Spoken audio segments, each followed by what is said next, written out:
All right. So welcome. This has now become our weekly EVV webinar for Nebraska DD providers at an agency level. So welcome. I hope you are having an okay Monday. It's been quite a Monday. And I have a couple updates for you, and we're going to just again kind of go through that workflow and give you an opportunity to ask any questions that you may have as you're starting to use this EVV module. All right, so just as a reminder, these are the services in Nebraska that are going to be impacted by EVV that you will have to collect EVV visit data for and use that visit data for your billing as of January 1st, 2021. So if you are not currently set up and using the TheraP EVV system, please get in touch with us. I will have an email for you at the end. But we want to make sure that we are working with you as soon as possible to get started, because it's in your best interest to practice this before January 1st to make sure that you feel comfortable using this system, because this data will be what you're submitting your claims from. My name is Stephanie Norton. I may have met some of you before at conferences in Nebraska, or maybe I've worked with you on EVV so far in Nebraska. I am a part of a larger team of TheraP staff that are here to support you, including Tracy Linko, who has a lot of experience using the EVV module as well as working with the billing department. We have some other TheraP team members that you might be working with. If you're getting emails or requests to meet with these people, they're part of our team and trying to help you get going with EVV. So I want to give an update. Our last call last week, we talked about the issue when we did a service authorization split. It meant you could no longer select your service codes, or if you were practicing EVV now, or if you were a provider using EVV. So we did send out a communication last week. Hopefully you all received that and got the instructions you needed to know how to move forward. So because we did that split, you have two types of authorizations in your account now. And if you look at this screenshot, you can see this is on the staff or the scheduling provider configure provider manage page, where you're deciding which services are self-check-inable. You would also see this when you're assigning those services to your staff, but you will see like behavioral in-home habilitation hourly. And then under that, I have the same thing, behavioral in-home habilitation hourly, but it has ATT at the end. So we've added that ATT to let you know that those are the original authorizations that are still connected to attendance as you're billing. So those are the codes that you're using for practice. And when we split those authorizations to give you new authorizations for EVV, we had that situation where you weren't able to continue. So your workaround would be you can go in and select those services that have the ATT behind them so that your users can check in and be scheduled for those services. That does mean, since we did that split for service authorizations, all of your services through the end of the year will be billed through their current method of data collection. So whether you're doing that in attendance or ISP data or however you're generating that billing. But as of January 1st, 2021, you have new authorizations that start on those dates for those specific service authorizations that have an EVV service code. So as of January 1st of 2021, the EVV services data is going to be sent to TELUS for your claim creation. So all of your other services that are not EVV will remain the same. This is just going to impact those service codes for EVV. So when you start to see these authorizations, you may have already seen them come through, but when you go to acknowledge them, you may notice here where it says funding source, you're going to see TELUS listed as the funding source for those service authorizations. And those are the ones that are split since that release and going to be used for that EVV billing data. Another thing that you may not see currently, but is coming, we got some good feedback from agencies that were using our EVV system in Nebraska to let us know that there are some of those Nebraska EVV services that actually have a group rate, and maybe they have the same exact code and description, but they have a different rate with a group size. So if you don't have this already, it is coming soon. When you select a service, it will display that unit rate. So you could be able to differentiate or tell the difference between which code has the higher rate or which one needs to be used for the group situation.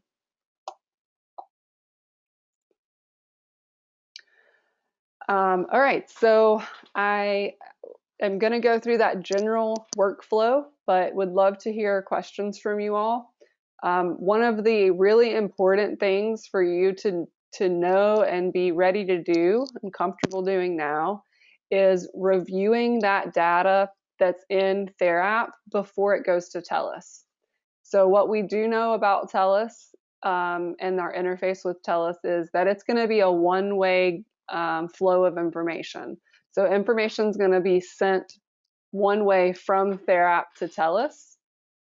But once you get your data into TELUS, if you had something that was incorrect in TheraP when you sent it, you're going to have to make corrections in TELUS and in TheraP. So I really want to stress this workflow of reviewing your data, feeling comfortable making those edits and choosing those exception codes, and making sure you have a good workflow before you ever send anything over to TELUS.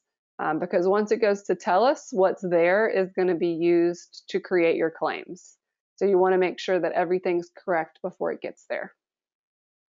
But as always, would love to hear questions from you all if there's something particular that you're struggling with. I think I'm going to jump ahead and talk about, I'll come back to the workflow, but I did want to jump ahead. I had a couple of other things that I wanted to share about TELUS that we know. So one of the things that is going to be required to be sent with TELUS data for our EVV visit data is the start address and start location. So that's not something that we've talked about really before. So I'm going to go through that today, but if you're doing self check-in, this is going to auto-populate. Oops, too many clicks.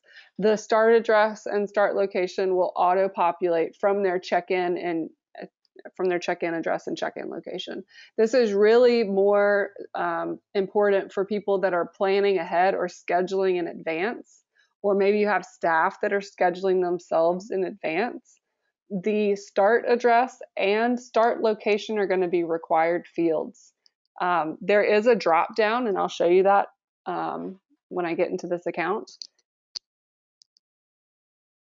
But there is a drop down. So one of the things that you could be doing now to prepare for that is to make sure that your residential addresses, if that's where the service is being provided, that your residential addresses on your IDF have been geolocated so that you can just choose from that and it'll have the data there for you. Again, if you're doing self check-in, that start address and start location is going to auto populate from their check-in location. But for staff that are creating their schedules ahead of time, or an admin that's creating for a staff, you would need to choose those things. Also, the completed visits, so visits that have a check-in and a check-out time, those are going to be automatically sent hourly to TELUS just as sort of a placeholder so they know that there's that data coming. It's not the final data, so you will still have that opportunity to submit that final claim when you're ready, or that final file when you're ready to do your claim process. But there is going to be that flow of information from TheraP to TELUS in the background of every completed visit will get shared hourly. And then from there, this is the process that you would do once you were ready to actually submit that visit data, that final visit data to create a claim from. you would use that on your billing tab, tell us submit, and then you can search by a date range, an individual, and a service code, and choose what you want to submit. So I'm going to switch screens now and share from a demo account the workflow of reviewing that data to make sure that you're ready to send it over to TELUS. And I did see a question come through. Let me check that out. So I had a question. Currently in the attendance, there is a report that staff can run to see where they are on the provision of authorized hours. They use it to check toward the end of the week if they need to replace the number of scheduled hours, reduce the number of scheduled hours so they don't go over those authorized, or whenever they need to increase hours of provision in order to meet those authorized hours. Is there a report that works the same way within the EVV module? This was actually part of our discussion today, and going to be part of my discussion tomorrow with our team to have a report. It's not going to be within the module itself. It will likely be a custom report that we add. That would be an assignable report from the report library. So that is not finalized yet, but that is the most likely option that will happen, and I'll keep you posted on that. Great questions. Feel free to send those over. All right, so I'm just going to work through that general workflow of how to make sure your data is ready.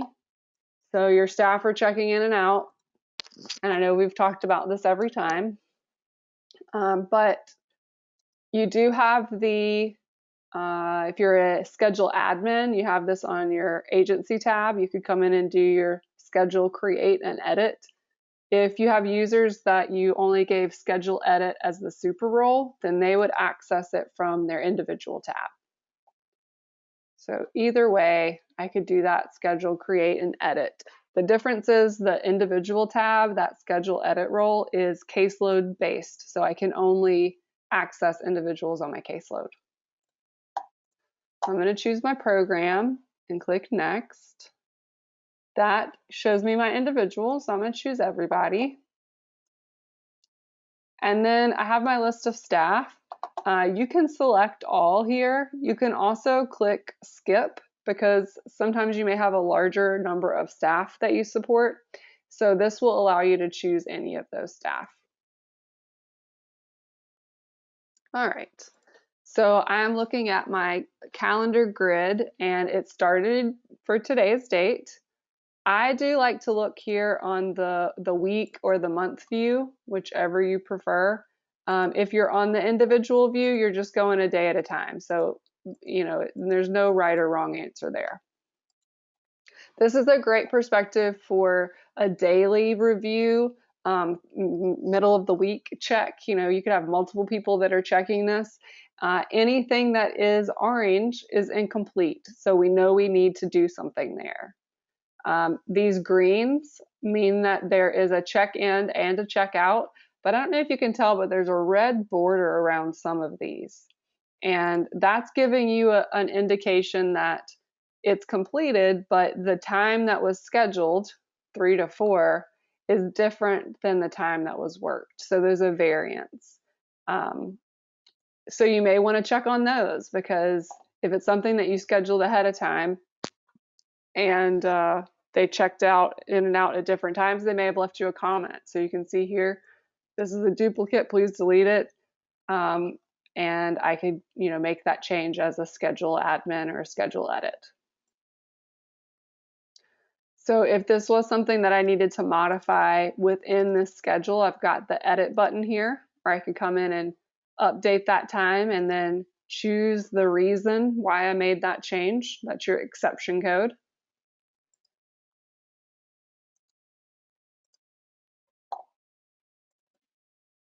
So here's one that was incomplete. I forgot to check out, left at 4:15. So again, one of the reasons why we encourage Nebraska providers to start using this and practicing now is to get your staff comfortable with this, because you really want them to go in and leave these comments for you. If they had not left a comment, then I would have to call this person or track them down and say, you know, okay, you remember last week, what time did you leave? So it's, in order to get the most accurate and timely documentation, you really want them to leave those comments if they have that situation. But I could come in here and say this person left at 4:15 on the 16th.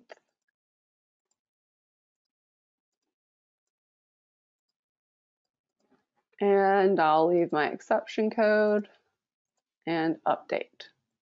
Okay. So this is that piece that I was telling you is required for TELUS, for us to send that visit data to TELUS.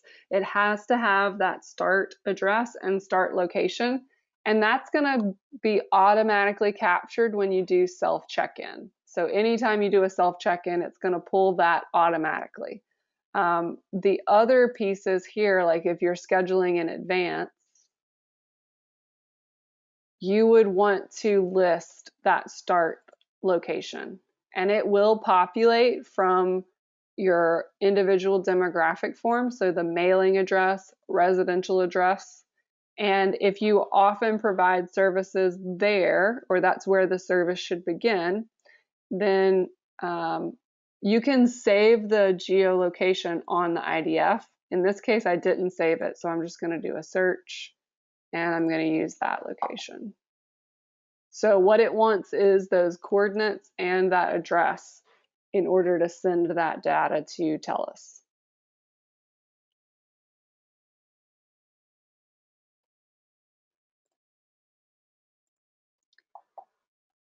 All right, so reviewing this information, anything that was blue, and you have these color codes up at the top left, blue were things that you scheduled ahead of time and no one checked in for. Again, you could review those and see if there were any comments. So this is a nice visual way, and you do have a filter up here at the top right. So I could say I only want to look at my nursing services right now and filter everything out. And then I could click that filter to clear it and then go choose something else. So this is a really nice way to review that data and make those changes. You've got a refresh button. So if you have this open during a shift change, you could hit that button and watch these things turn from orange to green, or hopefully change from orange to green if people are remembering to check out. So that's one way for reviewing that data, and you can make changes from there. I'm going to go next to the report library. I'm going to search by EVV, and you have a number of reports you could use here. I'm going to go to this basic slot report first. If you wanted to see basic slot report information but also see exception codes, if you've already made changes to things, you could run this report. The difference between the basic slot and the detailed slot is the detailed slot's going to have all of your start, end location, and check-in and check-out location. So if you're interested in location information, you would want to run one of those detailed ones. All right, so I'm going to go back in and run some data for October. You can run up to a month at a time. And this is agency-wide, so even if you just do an assignable report and assign this to a user, they're still going to have access agency-wide. So let me export this to Excel, get that open for you.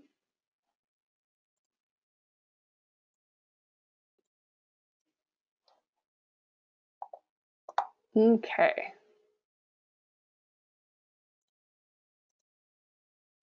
So I have this pulled out to Excel now, and this is when I would want to turn my filters on. And this is going to give me a drop-down arrow at each header. So you could check a number of things here. This is going to show you, all of that visit data that you got, the service, the service provider, was this a billable? What was the scheduled start and end time? what was their check-in and out time. So if I'm looking for any errors or things that I need to go in and correct, I'd probably come over here to checkout date and click on that arrow. So it's going to show me all the dates. I just really want to see the things that are blank.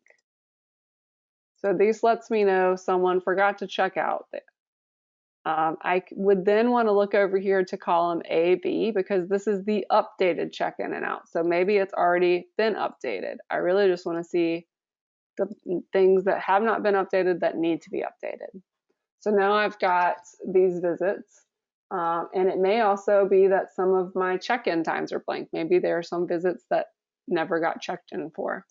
I just want to see those that got checked in for but haven't been checked out for. So now I see my check-in time, and I don't have a checkout time. I don't have an updated checkout time.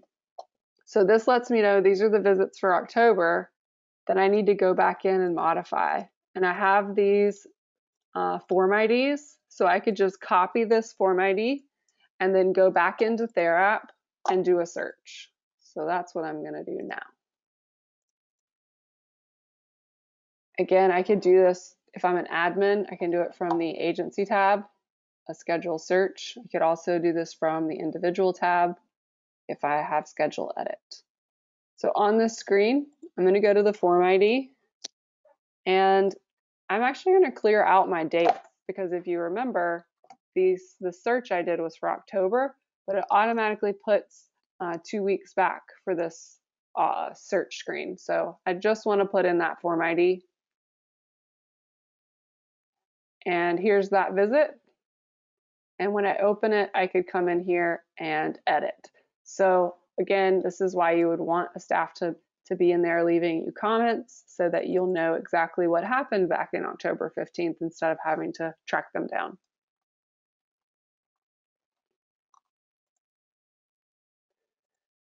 So once you have that visit information into Excel from your basic slot report, obviously you could use that to also review comments and things that might be left there. So I just showed you an example of looking at missed checkout times, but you could also come in here and see on those, here's the comments that they left. So I know that I have the information that I need for this one, but I don't necessarily have that for the others. You could also just use this, let me clear this filter out. You could come to just this staffed work duration and say I only want to see the things that are blanks because that means there was no checkout or it's not able to calculate because it doesn't have the data. So again, you can look in this in a number of ways.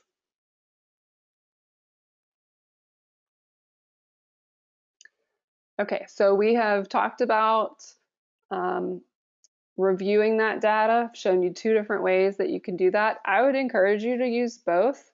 You may have a manager or supervisor that's using that visual grid to check daily and throughout the week. Maybe you do this at the end of the week or throughout the month to make sure that you're staying on top of things that need to be updated, especially at the beginning. The sooner you can identify an issue and correct that, the better it's going to go. You know, if you wait all month and then realize no one was checking in, then you're going to have lots of trouble cleaning that up. So at this point, you have reviewed your data, you've identified the things that need to be changed, you've gone in and edited, whether you did that from the calendar grid or you did a search and pulled that up, you can make the edits from there. And then that last step would be on your billing tab to go to that Tell Us section and submit that. So I had a question about the red border around the slots on the calendar grid. So let me go back and look at this again.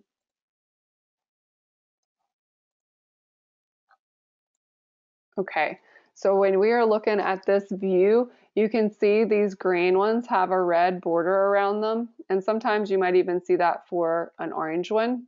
The red border means that there is a variance between the time that that was scheduled to be completed and the time that it was actually checked in and out for. So if I come into one of these, and you'll see this a lot with self check-in schedules, if someone self checks in but forgets to check out, it's going to just give you a 1 hour placeholder because it doesn't know how long they were planning to work. They just checked in, a self check-in. And when they check out, if they do it in real time, this updates to whatever their checkout time was.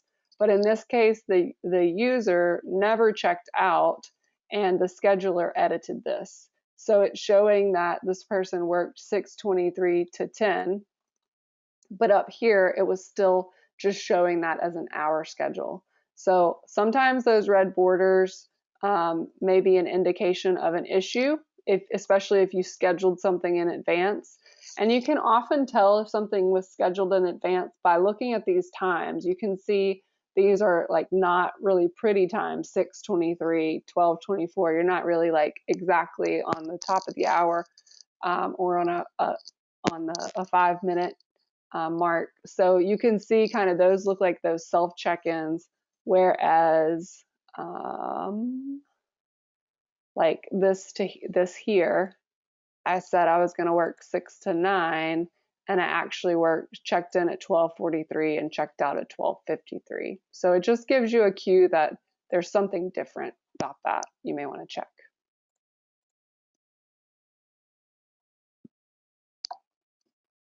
All right, we had a question about our residential services personal care.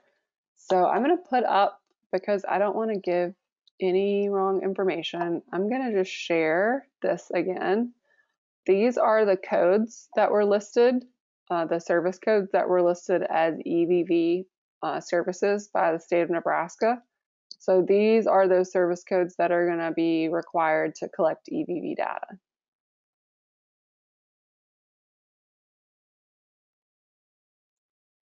And then another question, if you are working a single person with 3 individuals, do you log in for each person on the same time in and time out? So that's a great question. In that scenario where you're providing an EVV service and it's a maybe small group, so you're actually supporting multiple individuals at the same time, you would want to do a check-in for each person, because you have to put that under each person's billing. So I'm going to say this is for personal care, and here's that individual's personal care. So I'm going to check in for that.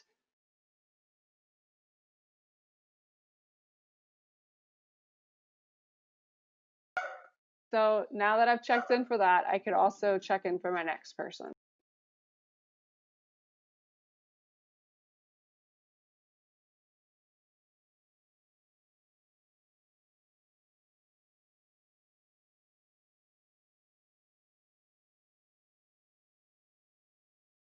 All right, so now you can see that those have kind of stacked on top of each other. So it's showing that you're overlapping, and that's okay in this scenario because you are meant to be working in a small group.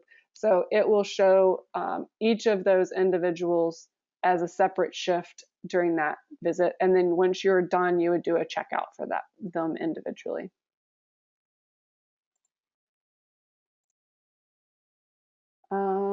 Should we be able to see approved visits in the billing module yet? I'm unable to.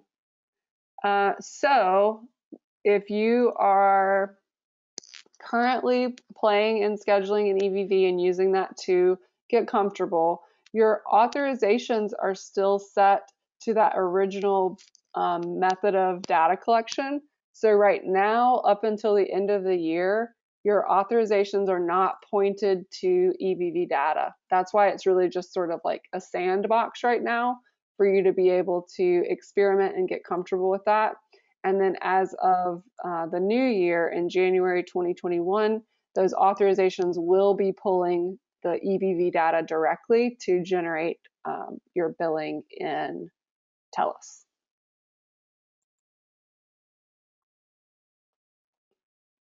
Okay, we had a really good question come up. and I'm going to share my screen. So I know everybody's excited about the EVV ISP data integration, and I need you to pump the brakes a little bit, because for Nebraska, since the state authorizes your services and sends those to you, we are still working on some development from that side so that you as providers could link your ISP program. Right now, you don't have the access to do that because the state issues your authorization, so you can only view.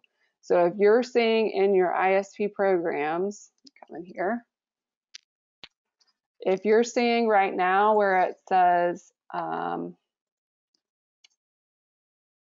under this external module connection, where it says EVV supporting document, I would recommend leave that as no for now, because when you say yes to that, it's no longer going to allow your staff to document from ISP data. It only lets them document this from an EVV check-in and check-out, and we're still working on that connection for state contracts. So I would recommend leaving your ISP programs to no for that EVV supporting document, and then as we have more information and updates for you, we will share that to get you ready for that step.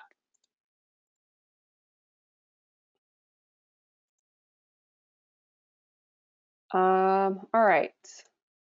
Can you tell us exactly what we will need to do to upload to TELUS? So I think the workflow that I've shown you so far is exactly what you need to do. You will need to be reviewing your visits as they come through. So you can do that visually by looking at that scheduling grid.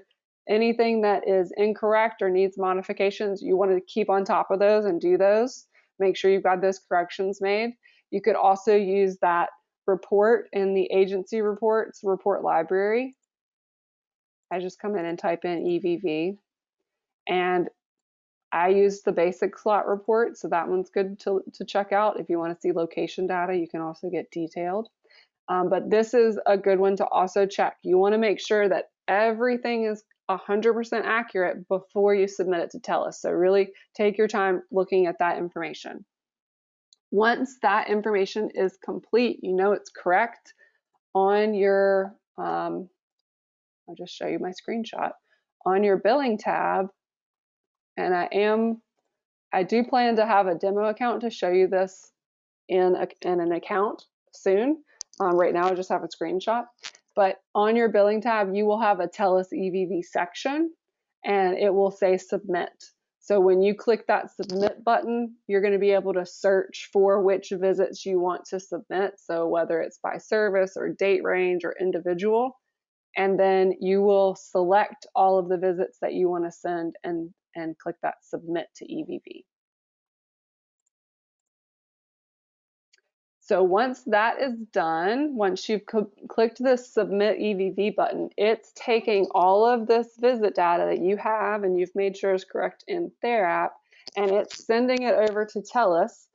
TELUS is where you're going to create your claim. So you do need to make sure as a provider that you have received that training, whether it's been watched the recording or attended one of their webinars, to see what the claim process looks like. That is where you'll build your claims to get paid through InFocus. So the biggest thing to know about that is if you realize after the fact, after you've already sent everything to TELUS, that there was something wrong, then you've got data in two places and you're going to have to make corrections in two places. You would have to correct that in TELUS to be able to create the correct claim information, but you would also want to come back in and update that into their app as well so that your documents match across systems. So that's why I really want to focus on making sure you're reviewing your data and keeping that up to date and correct before you ever do it, to send it to TELUS, so you don't have to do that correction across systems. All right, another good question that came in, can you explain the schedules, self-scheduling by staff, a schedule put in by an administrator? Absolutely. So you have options when you are configuring your account on your admin tab down here under scheduling, manage. This is where you're defining of your service codes, do you want to allow self check-in?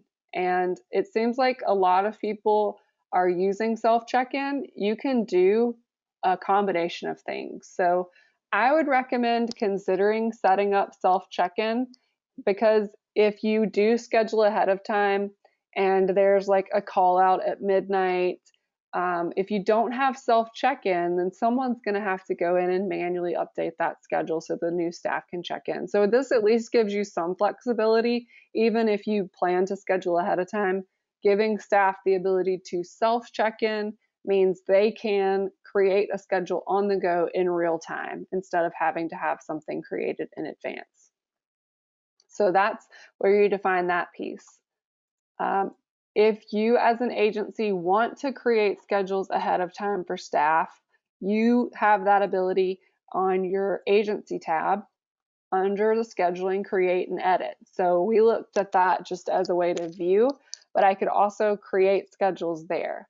And that's really an agency decision. If you think that makes sense, that's how you you plan now, then you would want someone at your agency to be responsible for going in and putting in those schedules. So maybe someone's got to work with Charles 1 to 4 tomorrow.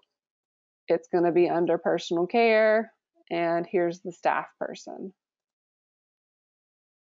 Now remember, from what I told you today, we do have to put in that start address and put in the coordinates. So if you have on the IDF their residential or mailing address, otherwise it's just going to show the site address that that program is associated with. And then I could always leave a note here. Remember to do this on your shift, and I've approved that. So this is me planning ahead for one of my staff. They will be able to see that on their schedule. It shows up as approved. So once they look at their schedule, they'll see this and they'll be able to check in and check out. So that's one option, and you can schedule out into the future and make sure that that's available there for staff. That self check-in, I'm going to show you from the web. You're going to be using the mobile app, but just for ease of use today, I'm just going to show you this. This is what self check-in looks like. It automatically pulls the date and time from when they're checking in. So it's done in real time. I would choose which person I'm supporting, which program that's under, and which service I'm providing. It's already got my name, and if I needed to, I could leave a comment here. I'm going to check in. It's going to pull my location, and that's allowed me to check in. So the self check-in really puts the work on the user, the service provider, to check in as they arrive and as they leave. That's really what EVV visit data is meant to capture. The other option that we looked at is you could schedule in advance, which means they would see it here on their schedule and they could just come in and check in or check out instead of doing a new self check-in. And then that last option that you asked about, we do have on our admin tab down here under scheduling, staff manage. When you're configuring your staff, you have the option to enable self-scheduling. So this gives the user the ability to come into their own browser, to their own TheraP account, and they would see this option here, self-scheduling. This means I'm a direct care provider, but I have self-scheduling, so I can come in here and plan ahead. Maybe I know that day after Thanksgiving, I've got to do this visit, and I want to go ahead and put it on the calendar because maybe I know I'm not going to have internet connection, so I want to plan it ahead of time so I can add it to my offline app. I can again choose that service location, and I can approve it myself. So this gives me the ability to plan ahead, whether it's because I have a big caseload with a lot of flexibility and different timelines that I want to hold spots and not create conflict or double book myself, or it's that I know I'm going to be in an area without internet, without cell service, so I want to go ahead and create those so that I can use offline check-in from the mobile app. I know that's a lot, but just know you don't have to choose just one way. You could use any combination of that. And if you're wanting to put the work back on your users, your direct staff, to be responsible for it, then giving them self-check-in and self-scheduling is a way to do that.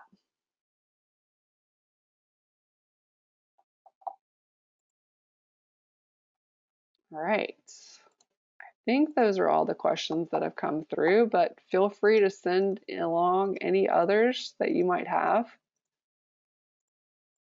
As we get closer and closer to this go live date and we have more information to share, obviously we'll keep you posted. Like I said, look forward to in the future sharing more information about that TELUS interface. I do want to put these slides up because this is how you can get in touch with us. So if you have questions or concerns directly for the Nebraska team, you can submit that to dhhs.ddproviderrelations@nebraska.gov. You can get in touch with the TheraP support team at nesupport@therapservices.net. But again, if you're not currently using TheraP's EVV to check in and check out, we encourage you to get started, even if it's just a pilot group, so that you can see what that's going to be like and practice that workflow of getting your data reviewed. And January 1st is going to be here before you know it. I can't believe it's Thanksgiving this week. I hope you all have a great Thanksgiving. It's a different kind of Thanksgiving this year. Celebrating in place. All right, I'm not seeing any other questions, but I'll hang around if there's any others that come up. We are having this weekly through the end of the year, so feel free to join us. I tried to keep it kind of consistent, but schedules change, so the times have kind of bounced around a little bit, but trying to keep it on Mondays through the end of the year.